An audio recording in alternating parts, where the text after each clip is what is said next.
আমার মনে হয় না যে এটা পার্লামেন্টে সমাধান হবে, এটা রাজপথেই ভবিষ্যতে সমাধান করতে হবে। ওনারা লাইক দা আবাবিল পাখি, ওনাদেরকে দমানো এটা সরকারের পক্ষ সম্ভব নয়, বাহিরের কারো সম্ভব নয়। ওসমান হাদি ভাই যখন লড়াই করেছিলেন সেই সময়টাতে অনেকেই অংশগ্রহণ করেছেন, আবার অনেকে করেন নাই। হয়তো জাবের এর গুরুত্বটা এখন অনেকে অনুধাবন করতে পারে না। ভবিষ্যতে হয়তো বা বাংলাদেশ এই জায়গাটা অনুধাবন করবে। এবং সবচেয়ে বড় জিনিস যেটা হলো, ইনকিলাব মঞ্চের একটা ডেডিকেটেড বাহিনী রয়েছে যাদেরকে বলা হয়। আমি তাদের সাথে যখন ওনারা গণভবনের সামনে বসেছিলেন একটু মেশার সুযোগ পেয়েছি।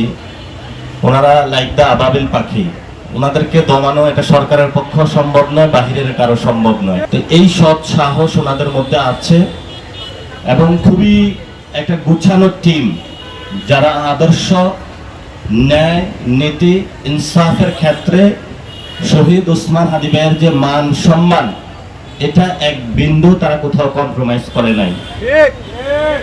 এবং শহীদ ওসমান হাদি ভাই বলেছিলেন যে ইনকিলাব মঞ্চের যারা আছে, আমি যদি চলেও যাই বাংলাদেশের মানুষের কাছে তাদেরকে রেখে গিয়েছি। ফলত আপনারা যদি মনে করেন যে আপনারা স্বল্প, এরকম না। বাংলাদেশের লক্ষ লক্ষ মানুষ আছে যারা আপনাদের সাথে আছে, কোটি কোটি মানুষ আছে। এবং বর্তমানে বিরোধী দলীয় যারা এমপি এবং সরকার দলীয় এমপি, তারা সব জায়গায় একটা বিপদে থাকে। যেখানে যায় প্রথমেই মানুষ দাবি নিয়ে আসে যে শহীদ ওসমান হাদি ভাইয়ের হত্যাকাণ্ডের বিচার কবে হবে।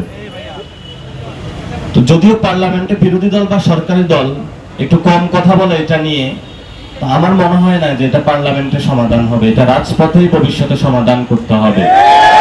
রাজপথ ছাড়া কোনো বিকল্প বাংলাদেশের সামনে নেই। এবং এই রাজপথের ভবিষ্যৎ যে বিকল্প এবং জনগণের যে ভয়েস, সেটা ইনশাআল্লাহ ইনকিলাব মঞ্চ হয়ে উঠেছে, ভবিষ্যতে আরো হয়ে উঠবে, বাংলাদেশের রাজনীতিতে প্রাসঙ্গিক।